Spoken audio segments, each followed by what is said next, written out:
President Xi Jinping এর পাঠানো বিশেষ বিমানে তিস্তা নিয়ে চীন যাচ্ছেন ডক্টর ইউনূস, টেনশনে ভারত। দ্বিপাক্ষিক সফরে চীন যাচ্ছেন প্রধান উপদেষ্টা ডক্টর মোহাম্মদ ইউনূস। আগামী ২৬ মার্চ দেশটির প্রেসিডেন্ট শি জিনপিং এর পাঠানো বিশেষ ফ্লাইটে দেশটির উদ্দেশ্যে রওনা দেবেন তিনি। বৃহস্পতিবার সংশ্লিষ্ট সূত্র এই তথ্য নিশ্চিত করেছে। এই সফরে শি জিনপিং এর সঙ্গে ২৮ মার্চ ডক্টর ইউনূসের বৈঠকের আয়োজনের প্রস্তুতি চলছে। জানা গেছে, চীনের হাইনান প্রদেশে আগামী ২৫ থেকে ২৮ ডিসেম্বর বাও ফোরাম ফর এশিয়ার সম্মেলন অনুষ্ঠিত হবে।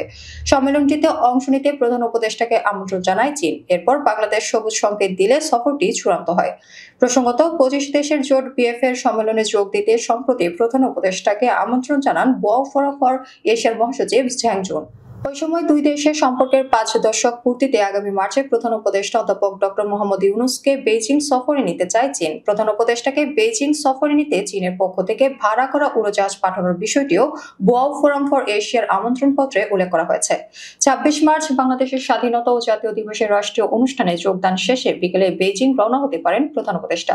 সেক্ষেত্রে হাইনান থেকে বেইজিং এর দূরত্বের কারণে ভাড়া করা উড়োজাহাজে প্রধান উপদেষ্টা চীন সফরের আয়োজন করা হতে পারে। সেক্ষেত্রে চীনের প্রস্তাব অনুযায়ী সে দেশের পাঠানো উড়োজাহাজে প্রধান উপদেষ্টা সফর করতে পারেন। বিএফএ এশিয়া সহ বিশ্বের গুরুত্বপূর্ণ ইস্যু নিয়ে বেসরকারি ও অলাভজনক সংস্থার এই ফোরামে বিভিন্ন দেশের নেতা, শিল্প উদ্যোক্তা, ব্যবসায়ী নেতা ও শিক্ষাবিদেরা অংশ নিয়ে থাকেন।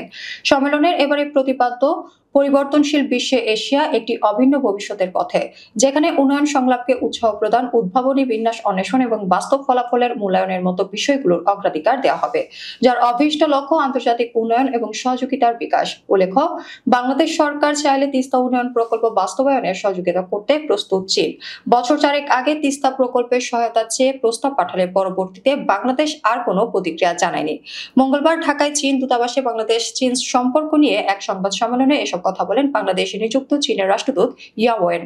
রাষ্ট্রদূত বলেন, সরকার চাইলে তিস্তা নদীর পানি ব্যবস্থাপনা প্রকল্প বাস্তবায়নে বাংলাদেশকে সাহায্য করতে প্রস্তুত চীন।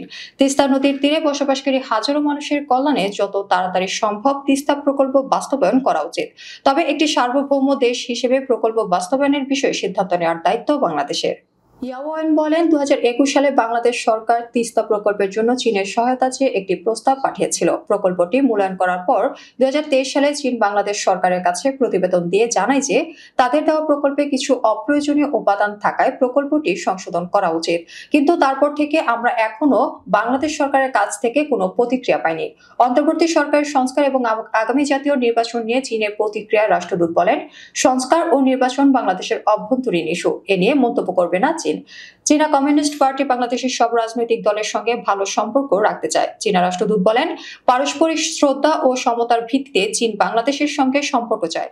বাংলাদেশ এক চীন নীতি, বেল্ট অ্যান্ড রোডের প্রতি সমর্থন জানিয়েছে, এজন্য বাংলাদেশের প্রতি কৃতজ্ঞ চীন।